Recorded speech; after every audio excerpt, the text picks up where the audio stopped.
A millionaire finds out that his new maid is still a virgin and sees it as a chance for control. The young virgin receives an irresistible proposal from the millionaire. An ex-boyfriend of the young woman shows up unexpectedly. If this story caught your attention, don't forget to subscribe to our channel and tell us which city you're watching from. Stay tuned.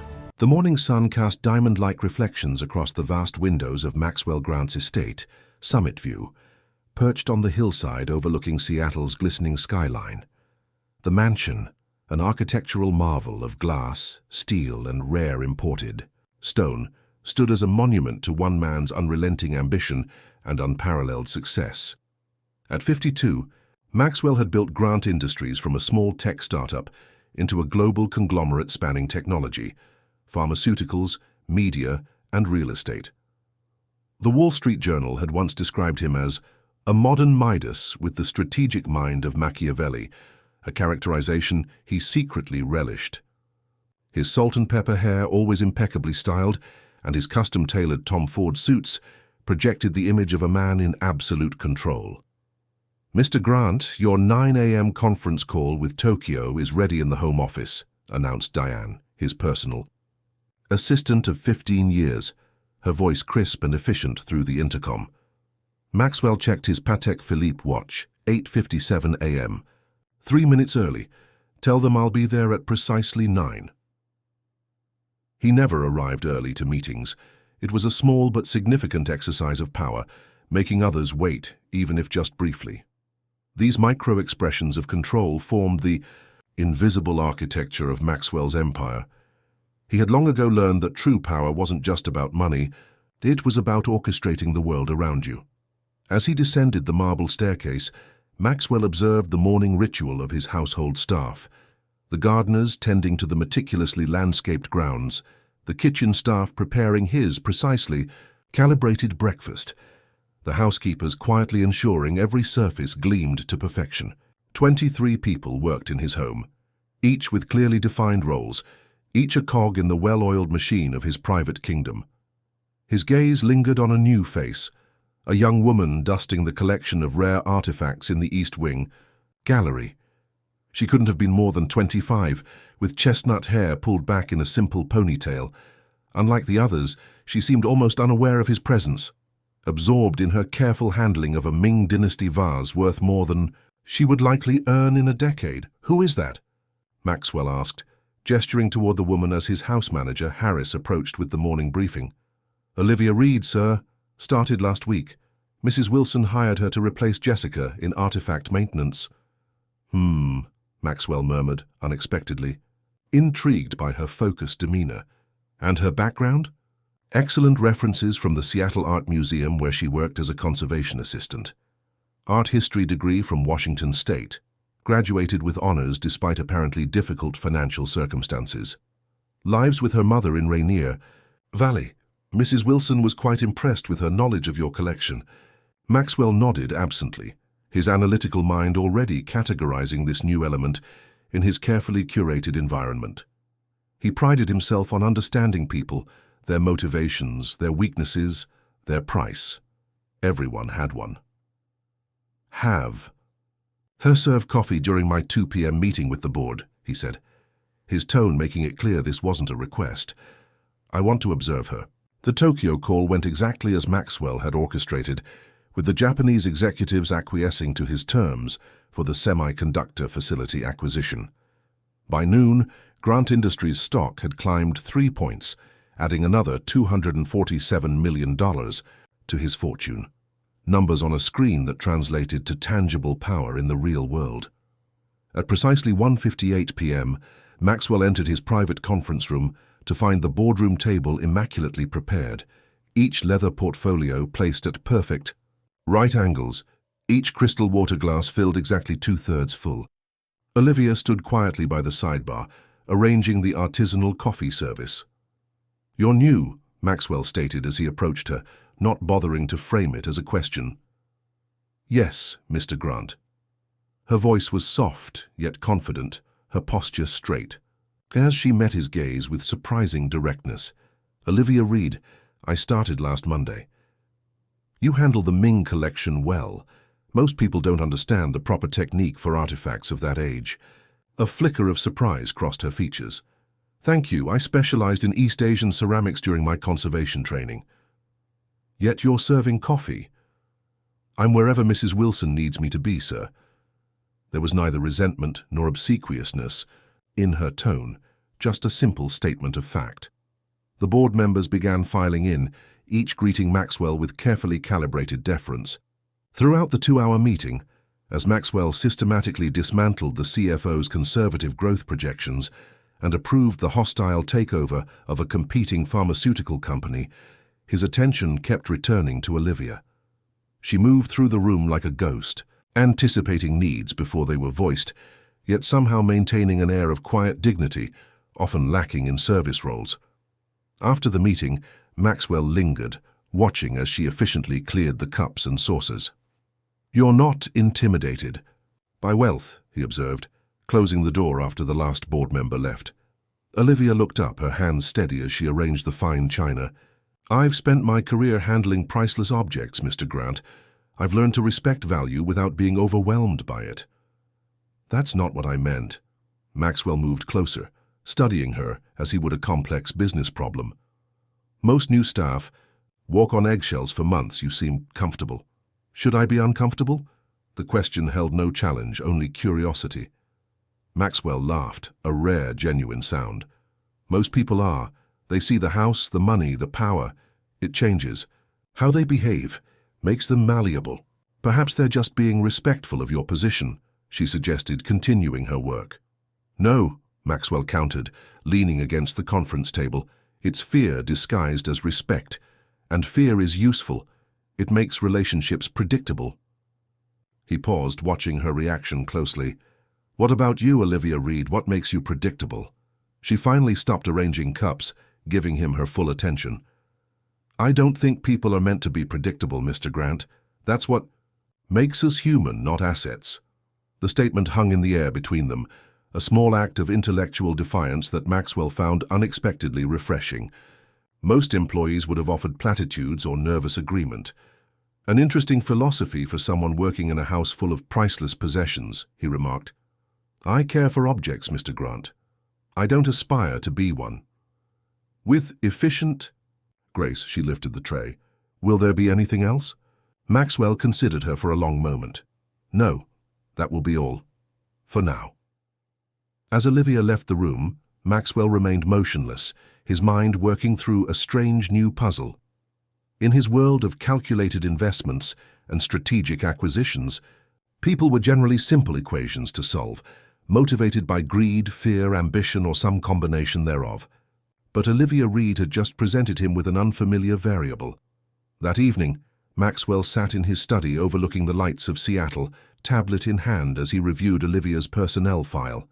26 years old, mother suffering from multiple sclerosis, father absent, scholarships throughout school, small apartment in a declining neighborhood, substantial student loans still outstanding. The familiar contours of financial vulnerability, yet she had looked him in the eye as an equal. Maxwell took a sip of his 30-year-old Macallan, enjoying the complex burn. He had built an empire by identifying opportunities others overlooked, by recognizing patterns, by seeing value where others saw only cost. And something about Olivia Reed stirred his predatory business instincts, not just as a woman, though she was undeniably attractive, but as a conquest of a different sort. He pulled up the house staff scheduling application and made a single adjustment, reassigning Olivia from general household duties to his personal collection management. It would put her in his orbit daily, allowing him to study this puzzle more closely. Maxwell set down his glass and gazed out at the city spread beneath him like a glittering treasure chest. Everything in his view, the skyscrapers bearing his name, the tech campuses transforming the skyline, even the art museum where Olivia had once worked, all of it existed in its current form because he had willed it so. His vision, his money, his influence had shaped the very landscape. People were no different. With the right pressure applied at the right points, anyone could be reshaped to fit the role he designed for them. Olivia Reed might present an unusual challenge, But Maxwell Grant had never encountered a challenge he couldn't overcome, a prize he couldn't claim, or a boundary he couldn't redraw to suit his purpose. Tomorrow, he decided, he would begin to discover exactly what made Olivia Reed tick and how she might be wound to his advantage. Olivia Reed's small apartment in Rainier Valley was a world away from the opulence of Summit View.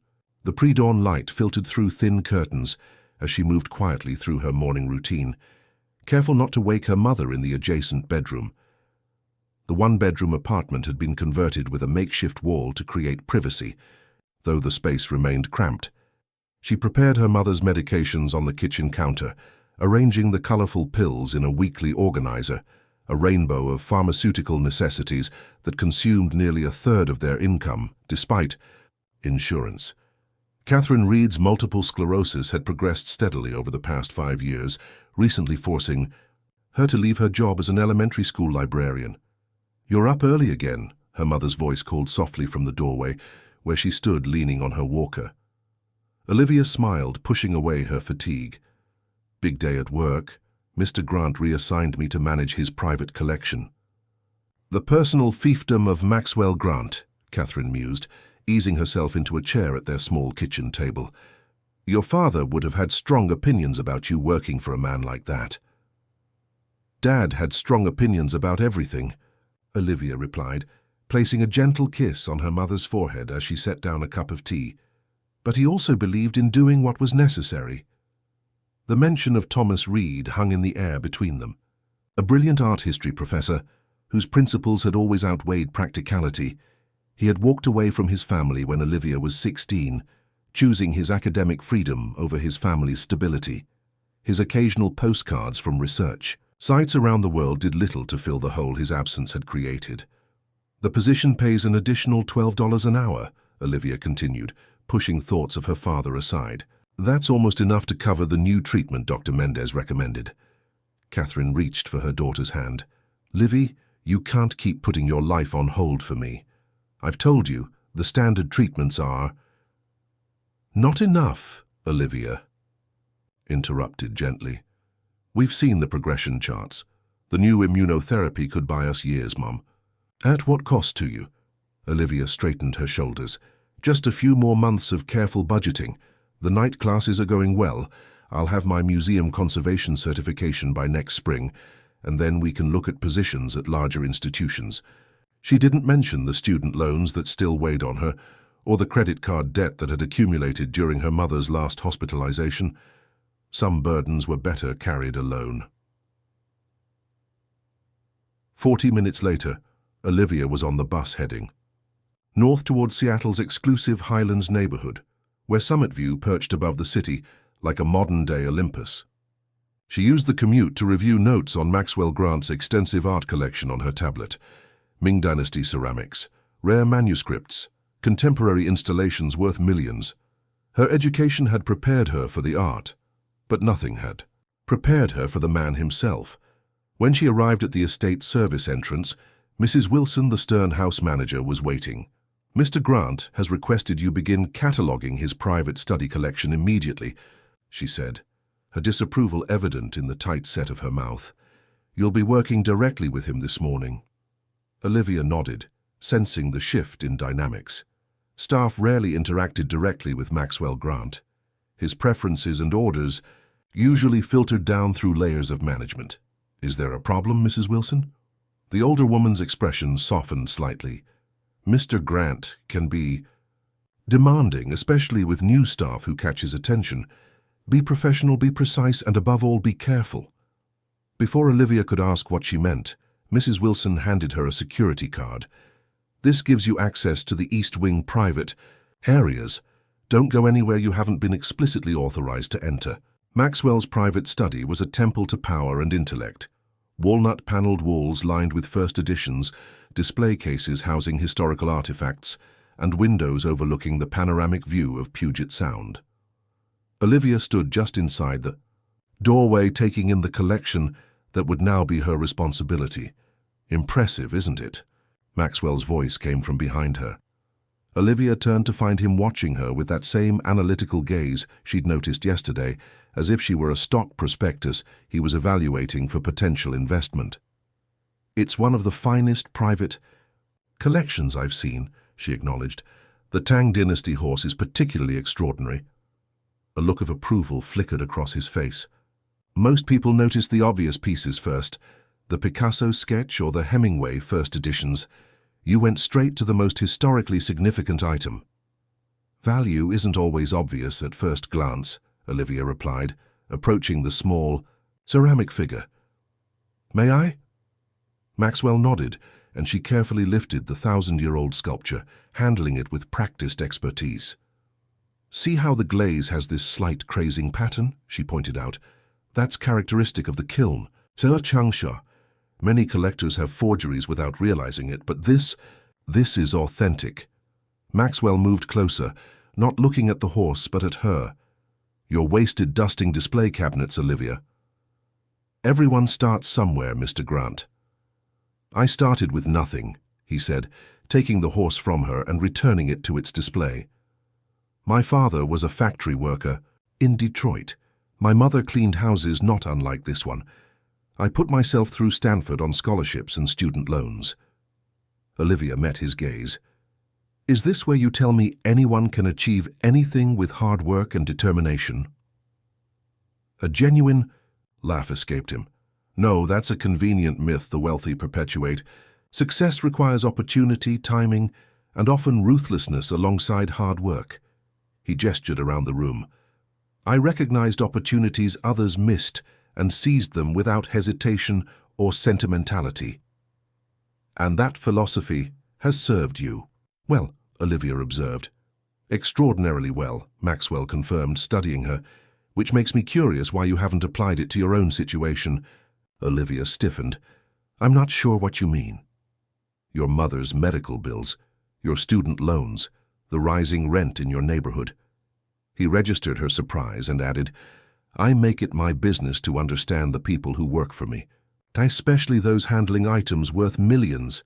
"That's thorough," Olivia managed, uncomfortable with how much he knew about her personal circumstances.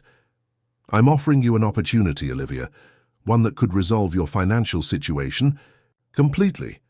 She kept her expression neutral despite the sudden acceleration of her heartbeat. "I thought you just had, sir. The position managing your collection is a significant promotion. That's merely a practical reallocation of resources. I'm talking about something more substantial." Maxwell moved to his desk and opened a drawer, removing a small velvet box. "Do you know what this is?" He opened it to reveal a dazzling pair of diamond earrings. Harry Winston, cushion cut, approximately 3 carats each, Olivia assessed automatically. "Very good. Worth about $70,000. He closed the box and set it aside. "I bought these for Christine Bailey." The name was familiar, a young actress who had been photographed with Maxwell at several events the previous year. She was 24. "Ambitious, beautiful," Maxwell continued, his tone matter-of-fact. "I paid off her parents' mortgage, financed her independent film, introduced her to the right directors. In return, she provided companionship on my terms." Olivia took an instinctive step backward. "Mr. Grant, I don't think—" "You misunderstand," he interrupted. "I'm not proposing the same arrangement. Christine was one of many similar relationships. Transactional, predictable, ultimately disposable." "Then what exactly are you proposing?" Olivia asked carefully. Maxwell studied her with that same calculating intensity. "Something unprecedented. You intrigue me, Olivia. You have education but not means, talent but not opportunity, pride but genuine vulnerability." He paused. "And something else I find fascinating." "And what would that be?" "Innocence," he said simply. "Not just metaphorically. My sources are quite thorough, Olivia. Your background check reveals no significant relationships. Your college roommates described you as intensely focused on your studies, declining most social invitations. Your entire adult life has been dedicated to your education and caring for your mother." Olivia felt heat rise to her cheeks, not just embarrassment but anger at this invasion of her privacy. "My personal life is not relevant to my work here. Everything is relevant when I'm considering an investment," Maxwell replied calmly. And make no mistake, Olivia, what I'm proposing is an investment in you. I'm not a commodity to be acquired. Mr. Grant. No, you're far more interesting than that. He moved closer, his presence commanding the space between them. I'm prepared to offer you a comprehensive solution to your financial concerns, your mother's medical treatments, not just current needs, but the experimental therapies at Mayo Clinic. Your student loans eliminated, a condominium in a secure building with accessibility features for your mother. The scope of the offer made Olivia's breath catch. It represented everything she had been struggling to achieve through years of sacrifice and determination, financial security, proper care for her mother, a foundation for her future. And what would you expect in return for this? Investment? She asked, already suspecting the answer. Maxwell's smile was confident, predatory. Your complete loyalty, your time, and something I've never encountered in my usual circles. Authentic innocence, freely given, not purchased. The implication hung in the air between them, both crystal clear and deliberately unspoken. You're asking me to... I'm offering you a choice, he corrected smoothly. One that most people in your position would consider the opportunity of a lifetime. Financial security is just the beginning. I could open doors for you professionally that would otherwise remain permanently closed. Olivia stood perfectly, still her mind racing. Why me? You could have anyone. I've had anyone, Maxwell replied with surprising candor. Beautiful women are abundant.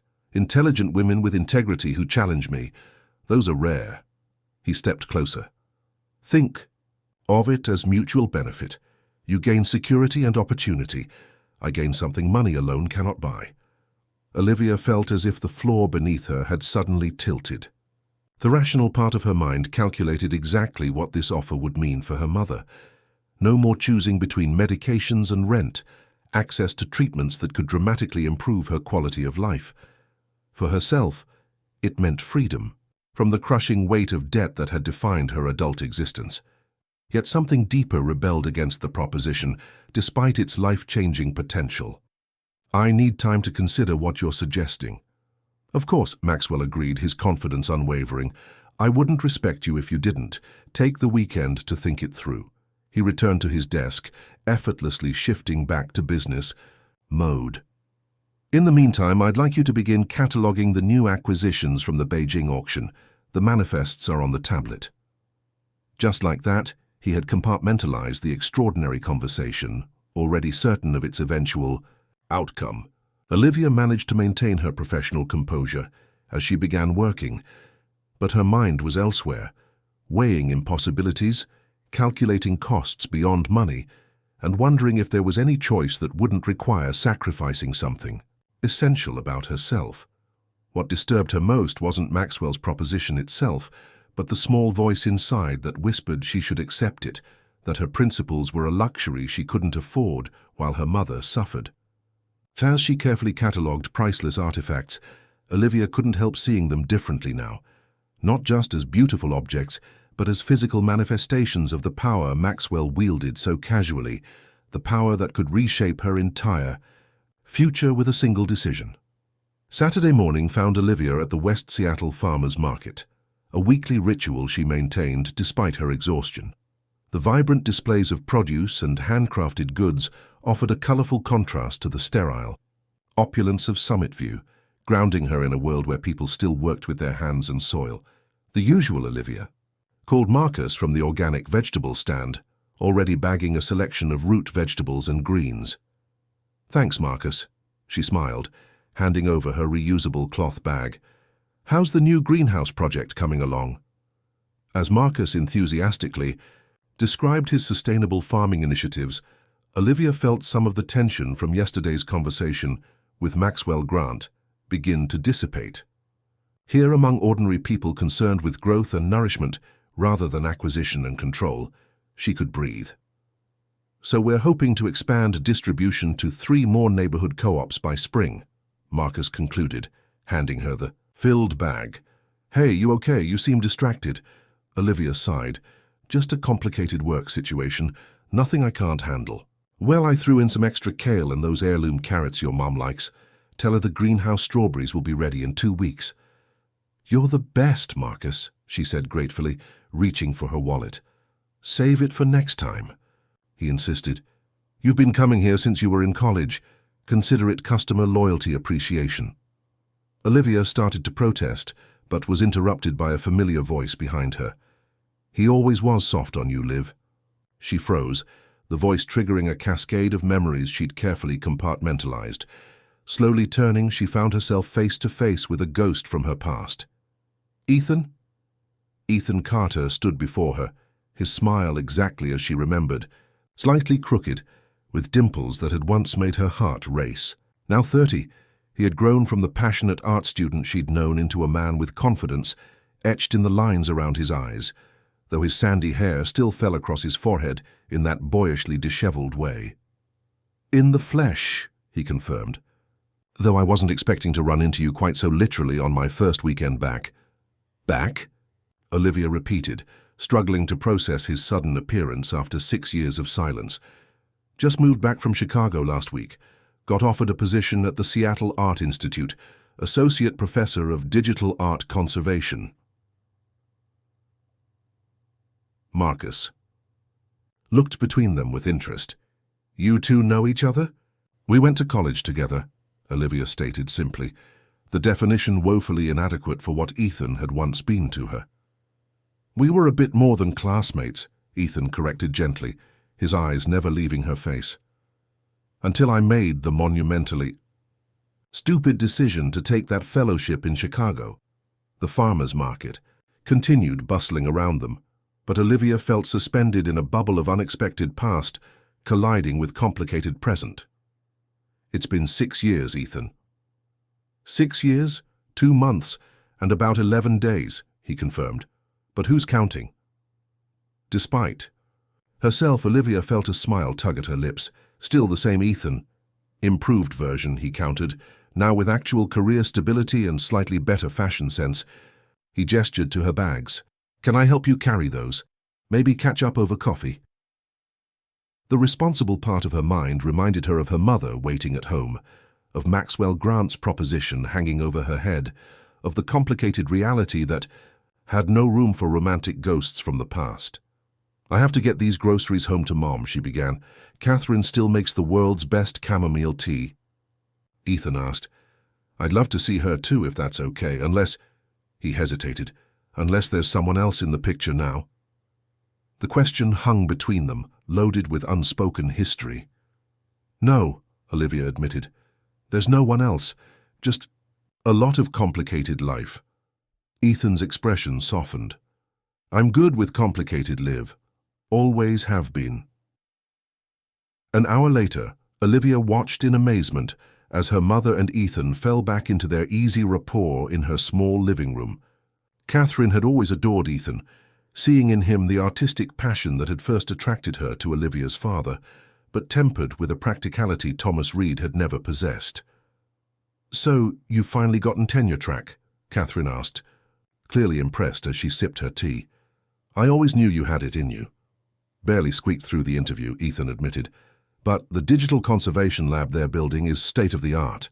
We'll be developing new techniques for preserving born digital artwork and restoring damaged digital archives. Olivia's been working in conservation too, Catherine said proudly, at the Grant estate managing his private collection. Ethan's eyebrows shot up. Maxwell Grant, the tech mogul who bought the entire Harmon collection out from under the Chicago Institute of Art's nose? Olivia nodded, uncomfortable with the direction of the conversation. It's just a job, Ethan. Just a job working with one of the most valuable private collections in the country, he corrected, clearly impressed. That's amazing, Liv. You always had the best eye in our restoration classes. Olivia was just promoted to managing his entire collection, Catherine added, maternal pride evident in her voice. Though I worry about her working in that environment. A man like Grant has a reputation. Ethan's expression shifted subtly. What kind of reputation?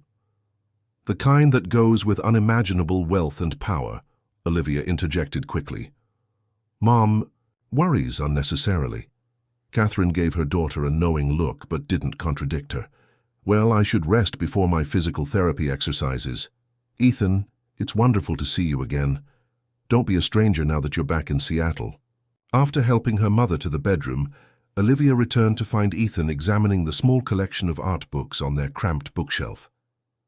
"Your dad's first edition of Berenson," he noted, carefully touching the worn spine. "I remember you saying you'd never part with it no matter what. Some things are worth more than their market value," Olivia replied, sitting across from him. Ethan joined her, his expression serious. "So tell me what's really going on, Liv. I still remember your tells. You touch your left wrist when you're hiding something." Olivia glanced down to find her right hand indeed wrapped around her left wrist and pulled them apart with a sigh. "Mom's condition has worsened," she admitted. "The standard treatments aren't slowing the progression anymore. There are experimental options, but," she shrugged, "you can imagine the cost." "And working for Grant helps with the bills," Ethan finished, understanding dawning. "But there's something else, isn't there?" Olivia hesitated, the weight of Maxwell's proposition suddenly overwhelming in Ethan's presence. How could she possibly explain the choice before her? "It's complicated," she finally said. Ethan leaned forward.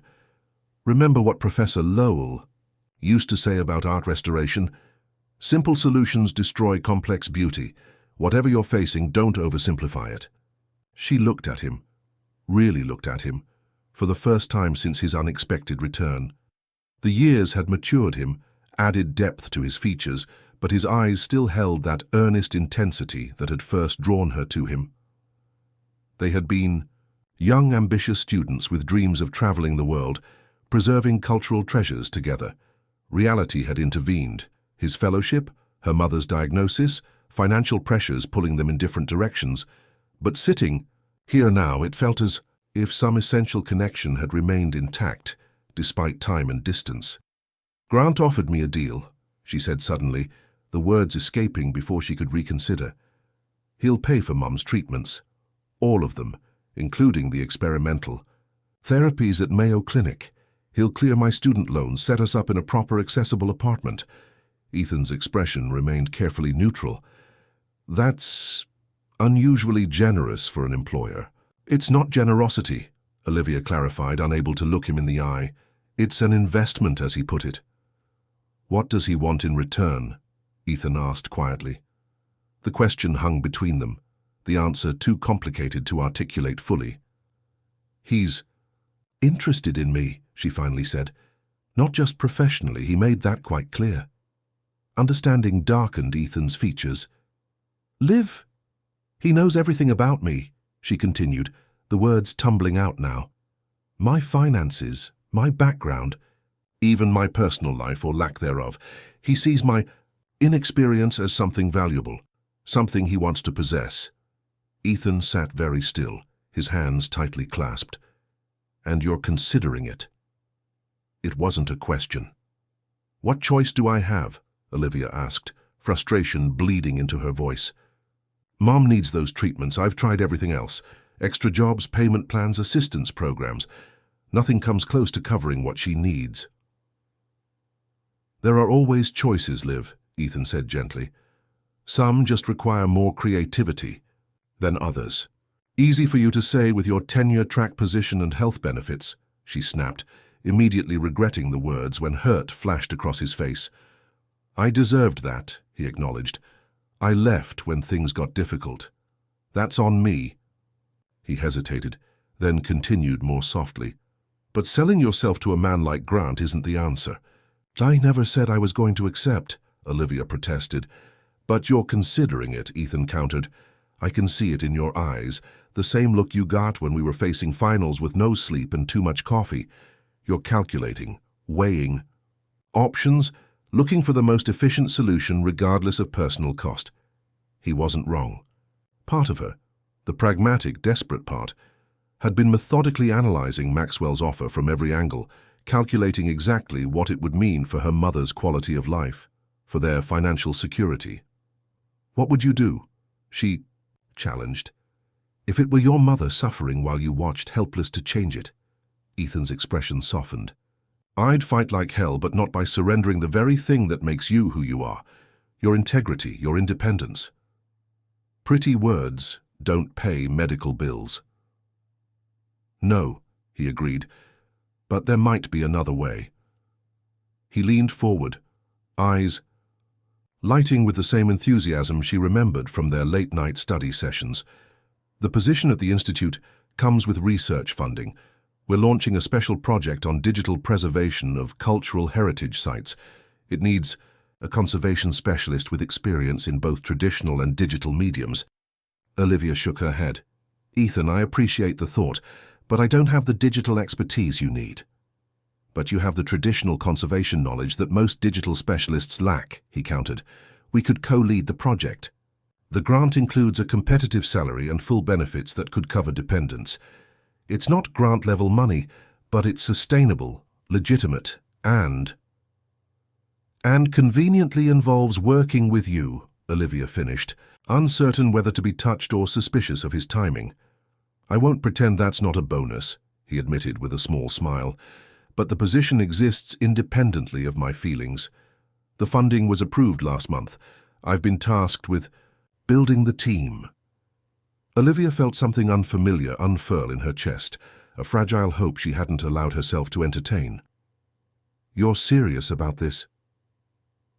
Deadly serious, Ethan confirmed. The Institute needs someone with your expertise. I'd need to show the committee your portfolio and credentials, but with your background and experience at the Seattle Art Museum, plus your current work with Grant's collection, he shrugged. You're exactly what we're looking for. I can't just walk away from Summit View, Olivia said, though she could hear the weakening resolve in her own voice. I signed a contract. Most employment contracts have notice periods, not indentured servitude clauses, Ethan pointed out, unless Grant has something unusual in his paperwork.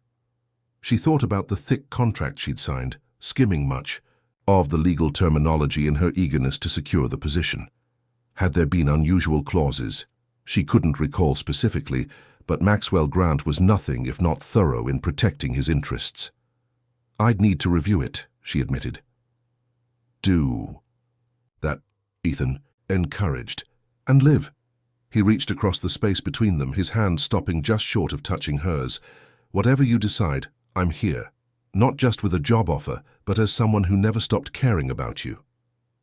The admission hung in the air between them, weighted with 6 years of absence and the unexpected intensity of reunion. Why didn't you ever call? Olivia asked, the question that had lingered for years finally finding voice. After the first few months, you just disappeared. Ethan looked down, shame evident in his posture. I convinced myself it was kinder to make a clean break. The fellowship was a 3-year commitment. Your mum had just been diagnosed, he sighed. I told myself long distance would just prolong the inevitable, that we were both better off moving forward separately. And then 3 years became 6. I got offered a position right after the fellowship ended. The practical choice was to take it. His eyes met hers again. But I never stopped thinking about you, wondering if I'd made the biggest mistake of my life. Olivia felt the walls she'd carefully constructed beginning to crack. It's been a long time, Ethan. We're different people now. Maybe, he acknowledged.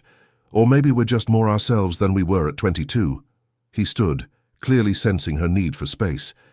Think about the position at the Institute. It's a legitimate opportunity, Liv, regardless of our history. As he moved toward the door, Olivia found herself following, conflicting emotions swirling inside her. At the threshold, Ethan turned, his expression serious. Just promise me one thing. Don't make any decisions about Grant's offer until we've talked again. Sometimes when we're drowning, we reach for whatever's closest, not what's best. After he left, Olivia leaned against the closed door, her mind spinning with possibilities she hadn't allowed herself to consider just hours before. For the first time since Maxwell's proposition, she felt something beyond the stark choice between financial security and personal compromise. She felt the whisper of a third option, fragile but real. Her phone chimed with a text message. Unknown number. I expect your answer Monday morning. The offer expires then. MG. Just like that, the pressure came rushing back, the weight of decision bearing down with renewed force. Olivia closed, Her eyes caught between the devil she knew offering certainty with strings attached, and the ghost from her past, holding out the promise of a different way forward, one that might preserve something she hadn't realized she was in danger of, losing until faced with the prospect of surrendering it completely. Sunday evening descended on Seattle in a symphony of rain, the gentle percussion against the windows of Olivia's apartment providing a melancholy soundtrack to her thoughts. She sat cross-legged on her bed, surrounded by papers, her employment, contract with Grant Industries, her mother's medical records, the promising but still uncertain details of Ethan's offer at the Seattle Art Institute, and her own meticulous calculations of what each path forward would mean. The numbers told a stark story. Maxwell's offer would immediately eliminate their financial struggles, providing Catherine access to cutting-edge treatments that insurance companies deemed experimental and therefore refused to cover. It would lift the weight of student loans that had been Olivia's constant companion since graduation. The proposed condominium would give her mother the accessible space she desperately needed as her mobility declined. By contrast, the institute position represented stability rather than luxury, a solid foundation rather than an immediate solution. The benefits would cover many of Catherine's medical needs, but not the most advanced treatments at Mayo Clinic. The salary was respectable, but wouldn't erase years of accumulated debt overnight. Logical analysis only works when the variables can be quantified, she murmured to herself, remembering Professor Lowell's words from her first conservation course. Some things, integrity, autonomy, self-respect, defied numerical valuation. A soft knock interrupted her thoughts. "Livy?" Her mother's voice called through the door. "Can I come in?" "Of course," Olivia replied, hastily gathering the papers into a less chaotic arrangement. Catherine maneuvered her walker through the doorway, her movements more labored than they had been even a month ago. The progression of her MS was becoming increasingly difficult to ignore. "You've been quiet since Ethan left yesterday," she observed, slowly lowering herself to sit on the edge of the bed. "Want to talk about it?" Olivia hesitated. She had carefully shielded her mother from the full extent of their financial precarity, presenting a confident facade while privately stretching every dollar to its breaking point. "It's complicated," she finally said. Catherine smiled wryly. "Most important things are," she gestured to the papers. "These look serious." "Just weighing some options," Olivia hedged. "About Ethan's job offer?" Catherine asked, her perception as sharp as ever despite her physical decline. "Or about whatever proposition your Mr. Grant made that you've been avoiding discussing?" Olivia's head snapped up. "How did you—" "I raised you, sweetheart. I know when something's bothering you." Catherine reached for her daughter's hand. "And I've worked for wealthy people myself, remember? I recognize the look of someone facing an offer with strings attached." The dam broke. Words poured out as Olivia finally revealed the full situation. Maxwell's proposition, its implications, the financial realities they faced, and now Ethan's unexpected return with a potential alternative. Catherine listened without interruption, her expression remaining carefully neutral, even as Olivia detailed Maxwell's interest in her innocence and his offer to essentially purchase it along with her companionship. When Olivia finally fell silent, Catherine took a deep breath. "First, I want you to listen carefully, because this is important. There is nothing worth sacrificing your sense of self for, not even my health." "Mom." "No," Catherine said firmly. "I won't be the reason you enter into an arrangement that would change how you see yourself forever. I've watched you put your life on hold for 6 years, taking jobs below your qualifications, delaying your own dreams to care for me. That ends now." Tears welled in Olivia's eyes. "What choice do we have? The new treatments are not worth your spirit," Catherine interrupted gently. "I've lived a good life, Livy. I've loved deeply, created art, raised an extraordinary daughter. If my time is shorter than we hoped, that doesn't diminish what I've experienced." "I'm not ready to lose you," Olivia whispered. "And I'm not going anywhere just yet," Catherine assured her. "But neither am I willing to watch you compromise everything you are for the slim chance of buying me more time." Olivia wiped at her eyes. So what do I do? Tell Ethan yes? Tell Maxwell no? I can't make that decision for you, Catherine said. But I can tell you that when I met your father, he offered me a life of passion and uncertainty, rather than the safe, predictable path my parents wanted for me. I chose the unpredictable adventure, and despite how things ended, I would make the same choice again. Dad abandoned us when things got hard, Olivia reminded her. Your father chose freedom over responsibility, yes, Catherine acknowledged, but Ethan strikes me as a man who has learned the value of both. She carefully repositioned herself on the bed, wincing slightly with the movement. Maxwell Grant is offering you a gilded cage, sweetheart.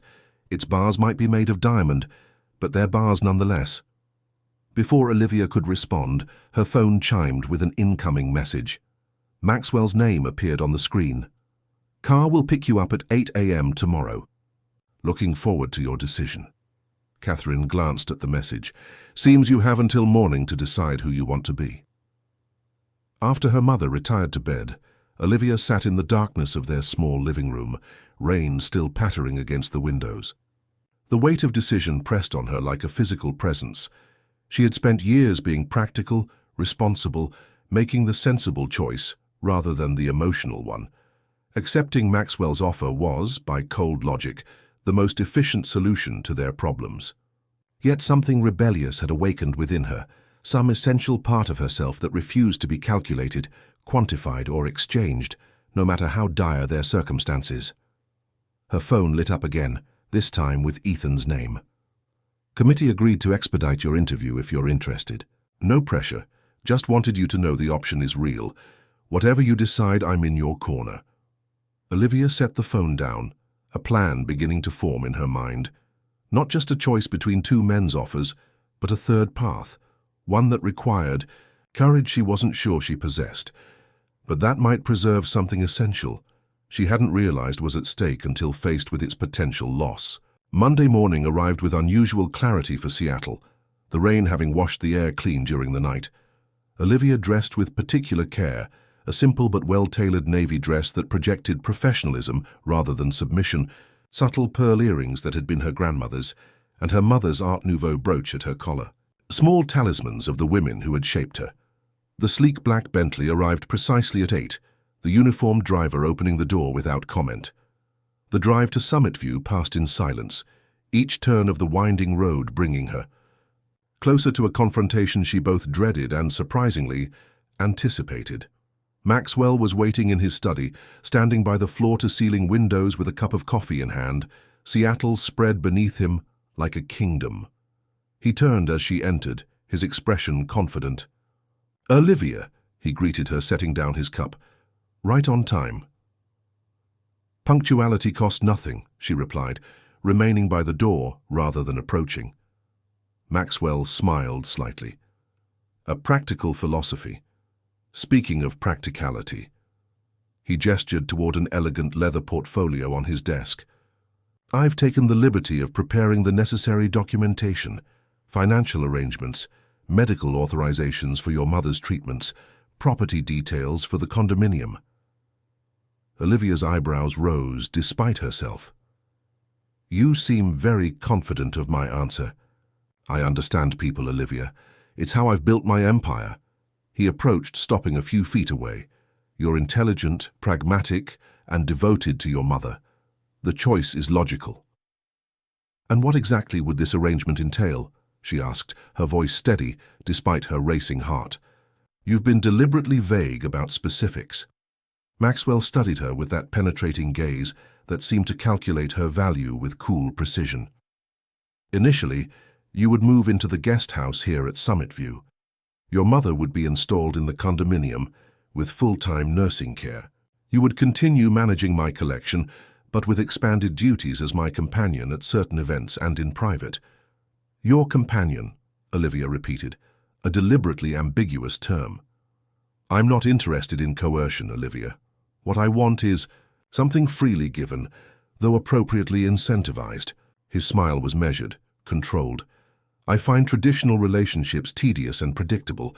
What intrigues me about you is the combination of intelligence and innocence, rare qualities in my usual circles. And how long would this arrangement last? As long as it remains mutually beneficial, Maxwell replied smoothly, though the financial provisions for your mother would be permanent, regardless of our ongoing arrangement. The calculated generosity struck Olivia as both impressive and chilling, a perfect calibration of pressure and reward designed to make refusal seem not just difficult, but foolish. "You've thought of everything," she observed. "It's what I do." He gestured toward the portfolio again. "Shall we proceed?" Olivia took a deep breath, centering herself for what came next. "Before I give you my answer, I'd like to show you something." She removed a folded paper from her purse and placed it on his desk. Maxwell glanced at it without touching it. "What is this?" "It's a provisional offer from the Seattle Art Institute for a position co-leading their new digital conservation initiative. The salary is modest compared to your offer, but it comes with benefits that would cover many of my mother's needs." Something flickered across Maxwell's expression.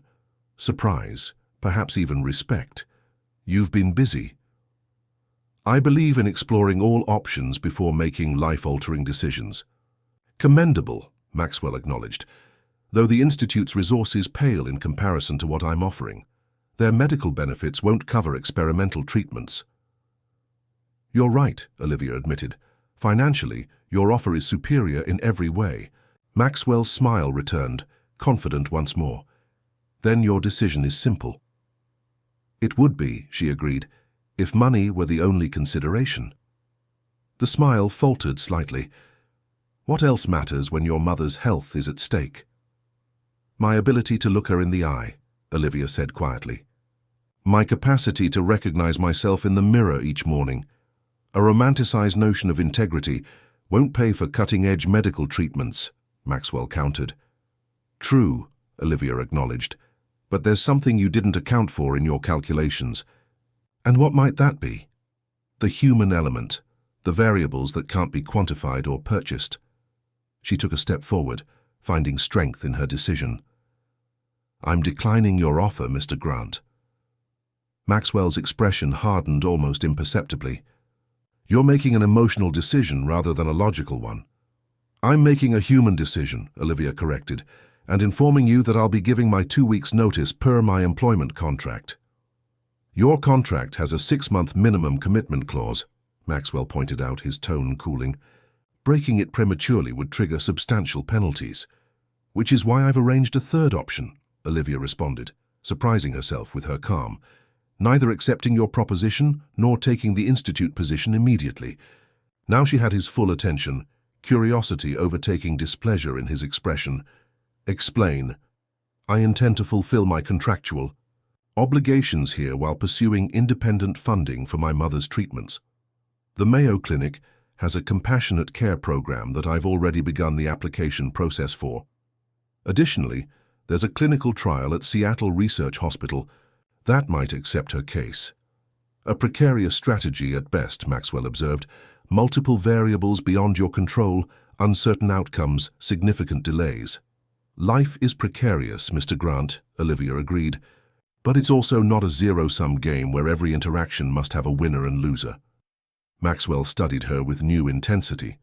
"You're more strategic than I initially assessed. Declining outright would cost you financially through contract penalties, while accepting would cost you something less tangible but evidently important to you. So you create a third option that preserves your principles while minimizing immediate financial damage."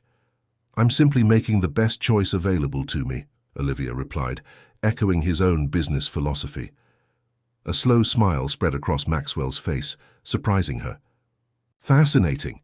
When most people refuse me, it's with indignation or moral outrage.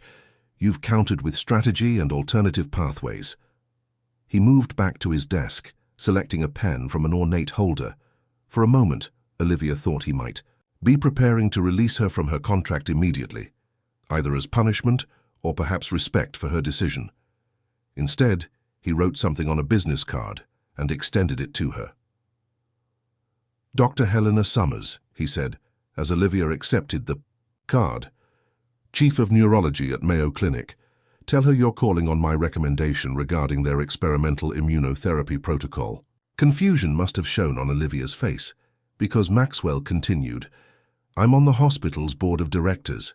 Dr. Summers owes me several favors." "I don't understand," Olivia admitted. "Why would you help after I've declined your offer?" Maxwell regarded her thoughtfully. "Perhaps I'm simply protecting my investment in a valuable employee for the remainder of her contract. Or perhaps you've proven more interesting than I anticipated." He returned to the window, signaling the conversation's end. The Tang Dynasty catalogue still needs completion by Wednesday. Stunned by the unexpected turn, Olivia found herself walking out of his study with the business card clutched in her hand, uncertain whether she had just experienced victory, a different form of manipulation, or something altogether more complex. What she did know was that for the first time in years, she had made a choice based not on desperate necessity, but on the person she wanted to be, and somehow, improbably, had emerged, intact, perhaps even stronger than before. 6 weeks passed in a blur of activity. Olivia maintained her position at Summit View, meticulously cataloguing and managing Maxwell Grant's collections with the same care and precision as before, though their interactions had shifted into something more complex than the typical employer-employee relationship. Neither mentioned his proposition again, but a new dynamic had emerged, a cautious mutual respect layered over an awareness of boundaries tested and ultimately maintained.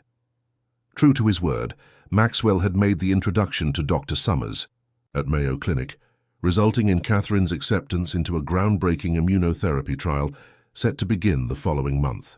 The treatment offered no guarantees, but represented the most promising approach available for slowing her disease progression. On a crisp autumn Thursday, Olivia found herself alone with Maxwell in his private gallery as they finalized arrangements for an upcoming exhibition loan. "The Metropolitan is insisting on their own transport protocols," she explained, reviewing the documents. "Their insurance requirements are quite specific." Maxwell nodded absently, his attention seemingly elsewhere. "And you're certain the Degas can travel safely?" "With proper environmental controls and vibration dampening, yes. I've outlined the specifications here." She handed him the detailed report she'd prepared. He glanced through it with his characteristic efficiency. "Thorough as always, Olivia." A moment of silence stretched between them before Maxwell spoke again, his tone uncharacteristically reflective. "You've maintained exemplary performance these past weeks. Many in your position might have been resentful after our previous conversation." Olivia chose her words carefully. "I don't believe in compromising professional standards based on personal circumstances." "A rare quality," he observed, then with a directness that caught her off guard. "Are you planning to accept the Institute's position when your contract here concludes?" The question surprised her. "I didn't realize you knew they'd extended a formal offer." "I make it my business to know what affects my interests," Maxwell replied simply. "The committee interview is next week," she acknowledged. "They seem interested in my dual experience with traditional conservation and digital documentation methods." Maxwell nodded thoughtfully. "Carter has a solid reputation in digital preservation. The Institute is making a strategic investment in that department." The casual mention of Ethan by his surname reminded Olivia just how extensive Maxwell's information networks were. She wondered exactly how much he knew about her history with Ethan. "My contract here runs another 4.5 months, she reminded him. "I've made no decisions beyond fulfilling that commitment." "Always the consummate professional," Maxwell said with a faint smile. "Your next employer will be fortunate to have your loyalty." He paused, then added, "Though I hope you realize that loyalty is a quality best reserved for those who deserve it." Before she could decipher his meaning, his attention returned to the exhibition documents, the moment of personal conversation clearly concluded. Later that evening, Olivia arrived at Magnolia Bluff Park, where Ethan waited on a bench overlooking the Sound, 2 coffee cups from their favorite university hangout beside him. The familiar logo brought an unexpected wave of nostalgia. "You remembered," she said, settling beside him. "Vanilla latte with an extra shot," he confirmed. "Some things stick with you." They sat in companionable silence for a moment, watching. The ferries cross Elliott Bay as the sunset painted the Olympic Mountains in shades of pink and gold. "My committee interview is scheduled for Tuesday," Olivia finally said. "Professor Harlow seems particularly interested in my experience with the Ming collection documentation methods." "Harlow is easily impressed by anything older than the 20th century, Ethan chuckled. "But it's Chang you'll want to focus on. She's the real decision-maker for the digital initiative." Olivia nodded, making a mental note. "Mum's first treatment at Mayo is scheduled for the following week. The timing works well, actually. I can fly with her to Rochester, get her settled, then return for the Institute's final decision." Ethan turned to face her fully. "I still can't believe Grant pulled strings to get her into that trial, from everything you've told me about him." "He's complicated," Olivia admitted. "Calculating and manipulative, yes, but also capable of unexpected—" I don't know if generosity is the right word. "Strategic benevolence, maybe," Ethan suggested. "Everything I've read about him suggests he doesn't make moves without multiple purposes." "Perhaps," Olivia conceded. "But whatever his motivations, Mom has a chance she wouldn't have had otherwise. I have to acknowledge that." Ethan reached for her hand, his touch warm and reassuringly familiar. "You stood your ground against one of the most powerful men in the country, Liv. That's not something many people can claim." "I almost didn't," she confessed quietly. "There was a moment when I nearly convinced myself that surrendering my autonomy was a rational exchange for the security he offered. But you didn't." "No," she agreed, turning her hand to interlace their fingers. "And strangely, I think he respects me more for refusing him than he would have if I'd accepted." The sun dipped lower, casting long shadows across the park as families gathered belongings and headed home for the evening. In the gathering dusk, the city's lights began to twinkle like earthbound stars. "I've been thinking about what happens after your contract ends," Ethan said carefully. "Not just professionally, but with us." Olivia felt her heart quicken. "That's a conversation we've been dancing around." 6 years is a long time," he acknowledged. "We're different people now. But these past weeks, getting to know you again—" He paused, gathering his thoughts. "I don't want to rush you, Liv. You've had enough pressure to last a lifetime. I just want you to know that what I feel for you isn't nostalgia or convenience. It's deeper than what we had before." Her throat tightened with emotion. "Ethan, you don't need to respond now," he assured her quickly. "I know you've got the interview and your mom's treatment to focus on. I just wanted it said."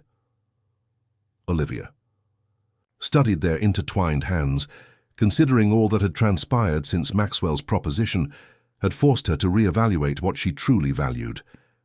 The journey had been painful but clarifying, stripping away the compromises she'd been willing to make from desperation and revealing the core of who she wanted to be.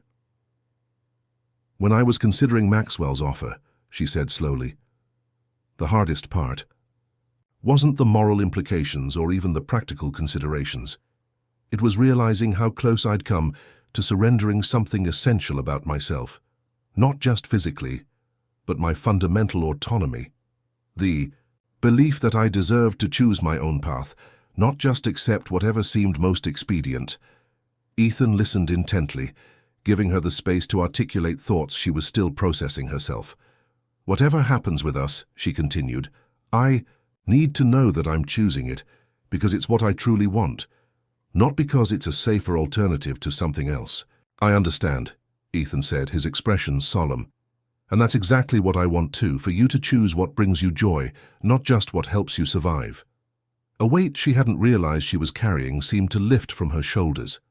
For so long, her choices had been dictated by necessity, by her mother's illness, by financial constraints. The possibility of choosing something simply because it aligned with her deepest desires felt almost decadent. The institute position would be a fresh start, she said. A chance to build something meaningful, to contribute to preservation techniques that could benefit collections worldwide. "And working together wouldn't be so terrible," Ethan added with a small smile. "As long as you remember, I was always better at color matching in restoration class," she teased, the familiar banter resurfacing naturally.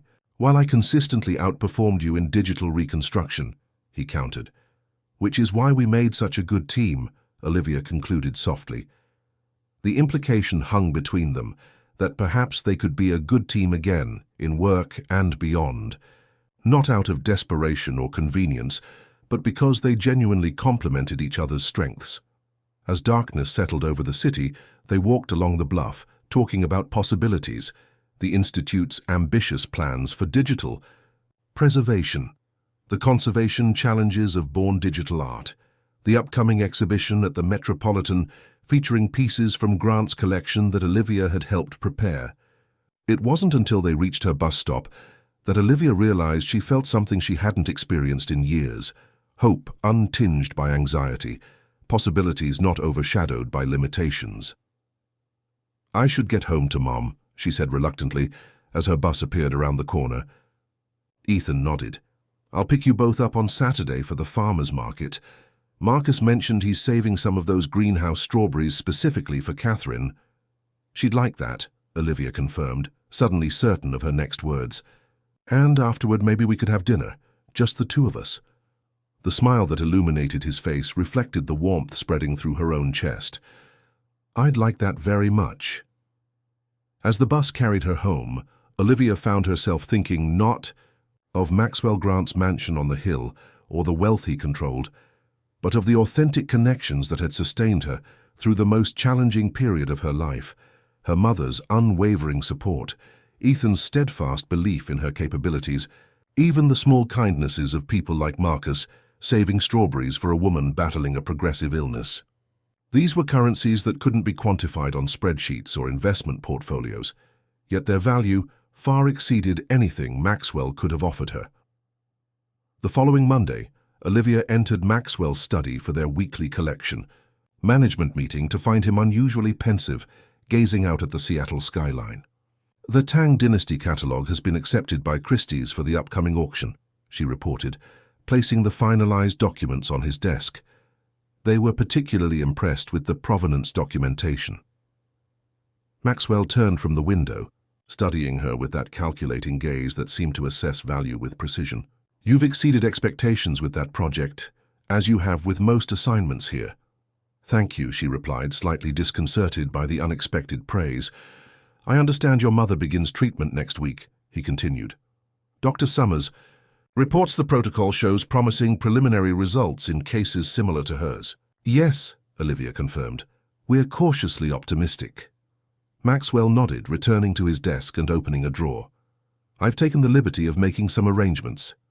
He extended an envelope to her. Open-ended first-class tickets for both of you to Rochester. The corporate apartment near the clinic is available for your use during the treatment period. My assistant has coordinated with Dr. Summers' office regarding all logistical details. Stunned, Olivia accepted the envelope. Mr. Grant, this is extremely generous, but it's not generosity, he interrupted, his tone matter-of-fact. It's pragmatism. Your mother's comfort during treatment will directly impact your focus and productivity for the remainder of your contract. Consider it an investment in operational efficiency. The clinical framing was so characteristic of him that Olivia nearly smiled. Even now he couldn't simply acknowledge a kind gesture without recasting it in terms of business strategy. Nevertheless, she persisted, "Thank you." Something subtle shifted in his expression, a momentary glimpse behind the carefully maintained facade of the calculating billionaire. You made an impression, Olivia. Few people surprise me anymore. Before she could respond, he continued in his usual efficient manner. I'll need the Degas paperwork finalized before you leave, and I expect a full report on the Met's conservation protocols when you return. Of course, she agreed, recognizing the conversation's pivot back to professional territory. As she turned to leave, Maxwell spoke again. One more thing, Olivia. She paused, looking back at him. When your contract concludes, should you decide to accept the Institute's offer? He hesitated, seemingly choosing his words with unusual care. I would be willing to establish an ongoing consulting arrangement for special acquisitions. Your expertise has proven valuable. The offer took her by surprise, not just its content, but the implicit acknowledgement that he expected and accepted her eventual departure. "I'll consider it," she replied carefully.